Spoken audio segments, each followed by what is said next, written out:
5 August মাননীয় প্রধান উপদেষ্টা উদ্বোধন করবেন ওই জুলাই স্মৃতিঘরের কিছু কনস্ট্রাকশন, হ্যাঁ, স্মৃতি জাদুঘরের ব্যাপারে আমরা অ্যাপ্রুভ করেছি কিছু কাজ, সেটা 5 আগস্টের মধ্যে সম্পূর্ণ। কাজ তো অলরেডি শুরু হয়ে গেছে আপনারা জানেন। আর দ্বিতীয়ত একটা যে এলএনজি, অ্যাজ ইউজুয়াল আমরা এলএনজি ইম্পোর্ট করে, গ্যাসের অপর্যাপ্ততা আছে, তো আমরা এলএনজি আনছি। তৃতীয় আরেকটা জিনিস আছে যেটা খুব গুরুত্বপূর্ণ, আমাদের মনে আছে যে বিগত সরকারের সময় কতগুলো ইন্ডিপেন্ডেন্ট পাওয়ার প্ল্যান্টের কতগুলো চুক্তি হয়েছিল।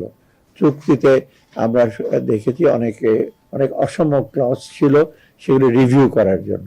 এবং রিভিউ করার জন্য বিগত এখানে অনেকগুলো কোম্পানি আছে, বিদেশি কোম্পানি, তাদের চুক্তিগুলো রিভিউ করার জন্য হাইকোর্ট থেকে একটা নির্দেশনা আছে, যেটা এটা তাদের সাথে আলাপ আলোচনা করে যাতে আমরা এসে করি। এবং এই জন্য আমাদের আইনি সহায়তা দরকার, এবং সেটা করার জন্য আমরা একটা প্রপোজাল অ্যাপ্রুভ করেছি, যেটা এখানে একটা লিগ্যাল ব্যাপার আছে, তো আইনি ব্যাপার আছে, চুক্তির ব্যাপার, একতরফা তো চুক্তি সে করা যাবে না এটা।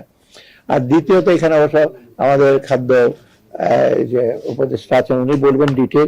আমরা খাদ্য পরিকল্পনা কমিটি আর কি, যেটা আমরা অ্যাসেস করেছি যে আমাদের খাদ্য মজুদ স্যাটিসফ্যাক্টরি আছে, আউশ মানে চাল, ধান, গম, এটাই মেজর, তাই না? এই তিনটা এটা আমাদের আছে। আর আমরা কি কি প্রকিউর করবো সেটা একটা টার্গেট আমরা দিয়েছি, এবং সদ্য সমাপ্ত জুনে যেসব টার্গেটগুলো ছিল মোটামুটি আমরা এগুলো ধানের টার্গেট, লক্ষ্যমাত্রা, আউশ, আমন, সেগুলো করেছি।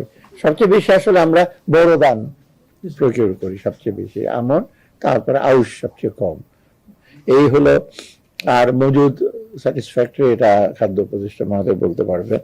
আর একটা শুনে আমরা একটু অ্যাডভান্টেজ নিচ্ছি, আন্তর্জাতিক দাম চালের বিশেষ করে কমছে, আমরা একটু কম্পিটিটিভ সাথে ওটা প্রয়োজন হলে ওখান থেকে আনবো, কারণ কম্পিটিটিভ প্রাইস চালের দাম মোটামুটি কমছে বেশ। এই হলো সার্বিকভাবে।